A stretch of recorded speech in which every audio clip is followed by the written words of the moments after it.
人最喜欢看的东西是什么？不是牛逼的特效，也不是动人的剧情，而是围绕着电影的各种流言八卦。今天就让我们化身狗仔队，来八卦一下在漫威电影的荧幕之外都发生了什么有趣的事吧。在美国队长身上有一个前无古人后无来者的记录，他是世界上第一个被改编成电影的漫威英雄。1944年，共和影业将美国队长推上了荧幕，拍成了共15章，每章15分钟的系列电影。只不过这部电影进行了相当大的改动，美队从一个战争英雄变成了地方检察官，武器也不再是金属盾牌，只不过以当年的技术来说，美国队长的造型与其说是超级英雄，倒更像是头套丝袜的悍匪。微胖的体型加上鬼鬼祟祟的表情，现在看起来相当喜感。同时这部电影甚至还在被引进了，当时片名以为现在看来有点莫名其妙的无敌大探长，宣传语听起来也非常有年代感，枪口上顶死，刀头上舔血。如今60年过去，美国队长的荧幕形象也已经变成了身材好到自己都吐槽的美国翘臀。虽然说漫威理论上是有意去避免同一个演员出演2个不同的角色，但难免会有漏网之鱼。而美队的演员克里斯·埃文斯就是其中之一。他在2005年就在《神奇四侠》里饰演了霹雳火强尼，完成了漫威英雄的第一次出道。不过很显然，当时的人们都还没发现这位国家级翘臀的潜力，所以随着《神奇四侠》不再没有续作，不少观众也就忘了他。而克里斯本人也在拍摄2部神奇四侠时，也有过一些不愿意提的坏经历。所以拍摄美国队长前，制片方对他3顾茅庐都被拒绝了。最后他之所以又答应出演，理由也很简单，因为漫威把合约里的9部电影降到了6部。不过不知道有没有人觉得美队、冬兵和猎鹰这3个人简直是漫威版的神雕侠侣。首先，这3人在漫画里都分别当过美国队长，其中美队像杨过，痴心不改，苦等70年；巴基像小龙女，又是掉牙又是失踪，而山姆自然就是雕兄了，既是美队死忠，还会飞，而且他们连名字都那么像。不过玩笑归玩笑，在美国队长的戏份结束后，克里斯也没闲着。比如2020年的时候，他就一个手滑不小心在社交媒体上发了一张自己的遛鸟照，让自己的小兄弟也上网见了见世面，一时间轰动全网，让不少女网友都饱了一下眼福，成了美国活菩萨。雷神在戏里戏外也有不少有意思的事，比如最初登场开始，雷神索尔就留着一头飘逸金发，但实际上这头秀发并非雷神头皮上的原住民。看过克里斯·海姆斯沃斯原本造型的观众应该都能发现，他原本的发色其实是棕色的，所以其实此前长发飘飘的雷神一直都顶着一头假发。为了贴合造型，克里斯还把自己的美貌和胡须都染成了金色。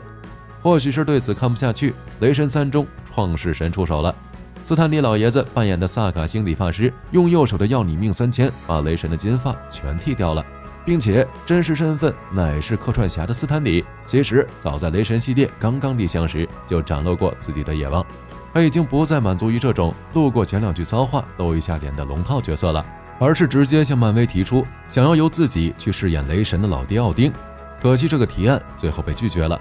漫威拒绝的理由有2，首先是斯坦李年龄太大了，其次是因为他的面孔对于观众来说过于熟悉，真作为重要角色出现，那观感上想必会相当出戏。说起雷神索尔，那就不得不提一下他的好兄弟洛基。在电视剧版洛基播出之前，官方或许是为了造势制造话题，高调的宣称洛基这个角色是一位具有性别流动的非2元性别。乍一看，这似乎又是欧美电影制作时经典的 LGBT 操作，但这个设定放在洛基身上，似乎又没那么让人意外。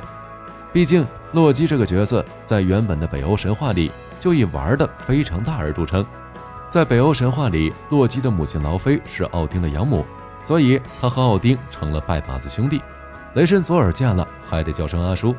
而洛基在私生活方面则可以说是癞蛤蟆上青蛙，长得丑来玩得花。他在有妻子的情况下出轨了女巨人安格尔伯达，生下了3个奇星种：巨狼芬里尔、尘世巨蛇耶梦加德以及冥界女神海拉。没错，如果按神话辈分来算，雷神3的女神海拉要喊洛基一声老父亲。不过这兄妹3个加起来也凑不出一个完整的人样，因为海拉并非电影里那样的气质女王，而是一个一半活人一半死人的缝合怪。当然最重口的事情还要数洛基亲自变成一匹母马，诱惑了另一匹神马斯瓦迪尔法利。2匹马在小树林里干了些没羞没臊的事情，最终生下了奥丁的坐骑。8足神马斯莱普尼尔，洛基也在物理层面实现了又当爹又当妈。正因如此，当官方说他是非2元性别时，真的是一点违和感都没有，甚至非常合理。当然了，作为 MCU 宇宙的头牌，钢铁侠自然也跑不掉。作为漫威老牌英雄，他身上自然也有不少值得说的糗事。比如如今我们看到的这副钢铁侠的经典造型，其实是被粉丝们硬生生喷出来的。在最初漫画里的钢铁侠，由于古早的画风，现在看起来难免略显诡异。70年代的时候，斯坦利也吐槽，他2眼之间的距离是不是有点太近了？开玩笑说钢铁侠的鼻子呢？结果说者无心，听者有意。负责的绘师以为这是上司的修改意见，于是赶紧在接下来的漫画里给钢铁侠进行了一次装备升级，让他的装甲面具多了个适配鼻子的部位，结果直接让画面从诡异进化到了邪点，遭到了粉丝们一致狂喷。所以钢铁侠的鼻子只在脸上待了大概20期，就因恶评如潮被强制下线了。同时钢铁侠托尼·史塔克这个角色也并非凭空杜撰的，而是确实有现实原型，只不过并不是梗里面常说的埃隆·马斯克，也不是互联网谣言战神尼古拉·特斯拉，而是上世纪前半叶美国著名商业大亨、投资者、飞行员、航空工程、电影制片人、慈善家。他的身份就像漫画里的托尼一样丰富，但论起超能力也绝不输漫画。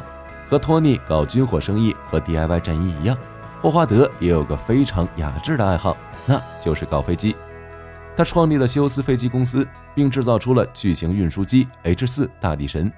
由于工作原因，霍华德可能是世界上除了2战飞行员以外，体验坠机次数名列前茅的男人。屡次坠机给他带来了慢性疼痛和耳聋，并进一步恶化了他的强迫症，所以他性格和行为都逐渐变得古怪。这也对应了漫画电影里托尼偏执的性格。除了这些作品上的事情之外，漫威还有不少场外轶事。比如斯坦李曾经在采访里透露，当年迈克尔·杰克逊其实有意收购漫威的版权，原因是他本人非常喜欢蜘蛛侠，想搞到版权之后亲自出演一部蜘蛛侠电影。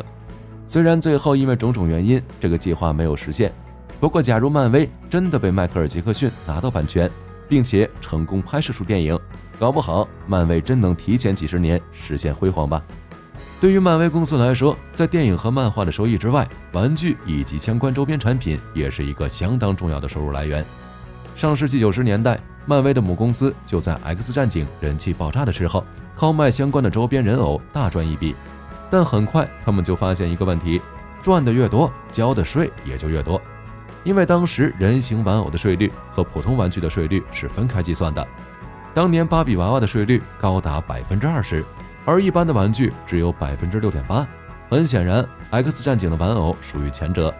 但是赚来的钱哪有再拱手交出去的？为了少交一些税款，母公司展开了一场诉讼，希望证明变种人不是人，所以 X 战警的玩具不能算人偶。这个看起来离了大谱的理由得到了法庭的受理，于是就诞生了一些非常神秘的画面。一群人在法庭上严肃地辩论变种人是否具备被定义为人类的特征，甚至法官还在判决书里一本正经地介绍暴风女控制暴风的能力。最终漫威成功胜诉，免掉了一大笔税款。果然，不管在作品里还是现实中，对变种人迫害最过分的还得是漫威自己啊！你还知道漫威有什么有趣的轶事吗？欢迎在评论区中留言。喜欢漫威的小伙伴点点关注。本期视频内容就到这里，我们下期再见。